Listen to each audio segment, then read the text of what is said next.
ஒரு ஒரு மனிதனுக்கு பாக்கியம் பாதகமாயிட்டா அவன் இருப்பதும் ஒன்று இல்லாததும் ஒன்று. நீங்க சொல்ற மாதிரி பாதகஸ்தானங்கிறது அவ்வளவு கொடியதெல்லாம் கிடையாதுங்க. பாதகம் என்றால் என்ன?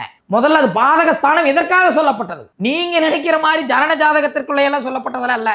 அது நஷ்ட ஜாதகம்னு சொல்லக்கூடிய பிரசன்ன ஜாதகம். நஷ்ட ஜாதகம் அப்படின்னு என்ன எடுத்துன்னு கேட்டீங்கன்னா, ஜாதகம் இல்லாம ஒருத்தர் ஒரு ஜோசியரை தேடி வந்தாங்கன்னா அது பிரச்சனை ஜாதகம் அர்த்தம் இருக்காரு. ஜாதகம் இல்லாதனால ஒரு பிரச்சனைக்குரியவர். பிரச்சனை ஜாதகம் அதுதான் காலப்போக்கில் மருவி பிரசன்ன ஜாதகமா மாறுச்சு. பிரச்சனை ஜாதகம் தான் பிரசன்ன ஜாதகமா மாறுச்சு. இப்ப அந்த பிரசன்ன ஜாதகத்துல சொல்லப்பட்டது தான் இந்த பாதகாதிபதி பாதகஸ்தானம் எல்லாம். அப்படின்னா என்ன? இப்போ பாதகஸ்தானத்துக்கு வந்து உங்களுடைய கேள்விக்கே வந்துடுறேன் நான் நேரடியா. தப்பு பண்ணுமான்னு இல்லை. உங்களுக்கு பக்கத்து கடையில் இருக்க வேண்டிய பொருளை உங்க வீட்டுக்கு பக்கத்தில் இருக்கிற கடையில் போய் வாங்காம நீங்க ஒரு 10 கடை தேடிட்டு அப்புறம் வந்து வாங்குவீங்க. அந்த கடையில் வாங்குவீங்க. பக்கத்திலேயே இருந்திருக்கும், நீங்க கொஞ்சம் தேடி இருப்பீங்க. ஒரு பொண்ணு பார்க்குறாங்க, ஒரு மாப்பிள்ளை பார்க்குறாங்க, அவங்க ஊருக்கு பக்கத்துலேயே இருந்திருக்கும், அவங்க வீதிக்கு அடுத்த வீதியிலேயே பொண்ணு இருந்திருக்கும், மாப்பிள்ளை இருந்திருக்கும்.